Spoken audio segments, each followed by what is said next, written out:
கும்பராசிக்கு 2025 பலன்களை கொஞ்சம் தெளிவாக பார்ப்போம்.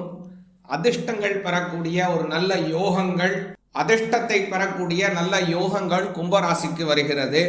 நல்லா சொல்லணும் அப்படின்னு பார்த்தீங்கன்னா, உங்களுடைய ராசிநாதன் உங்களுடைய ராசியிலே அமர்ந்து ஆட்சி பலம் பெறுகிறார். ஏன்ற சனியாச்சே, அதெல்லாம் ஒன்றும் பயப்படவே வேண்டிய அவசியம் இல்லை. ராசிநாதன் உங்களுடைய ஜென்மஸ்தானத்தில் இருக்கக்கூடிய காலம் அப்படிங்கிறது உங்களுக்கு தன்னம்பிக்கையுடன் எந்த செயலிலும் ஈடுபடக்கூடிய நல்ல அற்புதமான நல்ல காலம் அப்படின்னு சொல்லலாம். இதை அது மட்டும் இல்லை, இந்த வருடத்தினுடைய ஆரம்பத்தில் குரு பகவான் அப்படிங்கிறவர் 4ஆம் பாவத்தில் இருந்து வக்கரகதியிலே தான் இந்த 2025ஆம் வருடம் ஆரம்பிக்குது.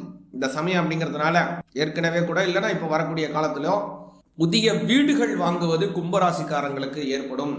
புதிய வாகனங்கள் வாங்குவதற்கு நல்ல வாய்ப்புகள் ஏற்படும் 4ஆம் பாவத்தில் போகிறதுனால. அப்புறம் இன்னொரு சிறப்பு என்ன அப்படின்னு பார்த்தீங்கன்னா, 4ஆம் பாவத்தில் இருக்கக்கூடிய அந்த குரு பகவான் வக்கரகதியை நிவர்த்தி செய்து கொண்டு பிப்ரவரி மாதம் 10ஆம் தேதி 2025 வக்கரத்தை நிவர்த்தி செய்து கொண்டு நேர்கதியிலே செல்லுவார். அந்த 4ஆம் பாவத்திலேருந்து நேர்கதியில் போகக்கூடிய குரு பகவான் அப்படியே 5ஆம் பாவத்திற்கு செல்லுகிறார். அது எப்போ மாறுறாருன்னா மே மாதம் 11ஆம் தேதி 2025 மே மாதத்தில் அப்படியே குரு பகவான் அங்கே பயிற்சி ஆயிடுவார். இந்த காலத்தில் என்ன அமைப்பு அப்படின்னு பார்த்தீங்க அப்படின்னா, குரு பகவான் 5, 2ஆம் ஆதிபதி 5, 11ஆம் ஆதிபதி 5. பொதுவாகவே இந்த கும்பராசிக்கு அதிர்ஷ்டம் அதிகமாக கிடைப்பதற்கு நல்ல வாய்ப்பு என்னன்னா குரு பகவான் தான்.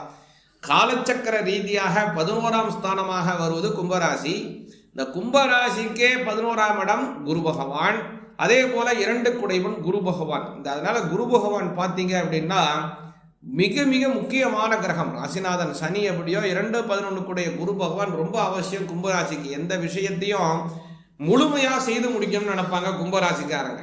அது மட்டும் இல்ல, ஒரு விஷயத்தை எடுத்தோம்னா அதுல வெற்றி பெறும் வரைக்கும் மறுபடியும் அந்த செயலிலே போராடி வெற்றி பெறுவதிலே நல்ல ஒரு கெட்டிக்காரர்களாக இருப்பார்கள் கும்பராசிக்காரர்கள். ஏன் அப்படின்னா அதுக்கு குரு பகவான் தான் காரணம்.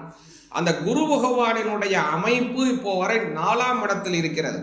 கட்டி போட்டு ஒரு ஓவியனை வரைய சொல்லுவதற்கும் கழியை அவுத்து விட்டு நல்லா சுடிய வரப்பான்னா அவன் எப்படி வரைவான், அதற்குமான வித்தியாசம் இப்போ வரைகிறது. இப்போ 4ல் இருக்கக்கூடிய குருவும் 5ல் இருக்கக்கூடிய குருவுக்கும் அதான் வித்தியாசம். இப்போ 5ஆம் இடத்துல குரு வந்து விட்டால் உங்களுக்கென்று சுதந்திரமாக நீங்கள் பல விஷயங்களிலே ஈடுபடுவதற்கு பல நல்ல சாதகங்கள் ஏற்படும். அதனால 5ல் இருக்கக்கூடிய குரு சுமார் இல்லை, 2 கூடையவர் 11 கூடையவர். அவருடைய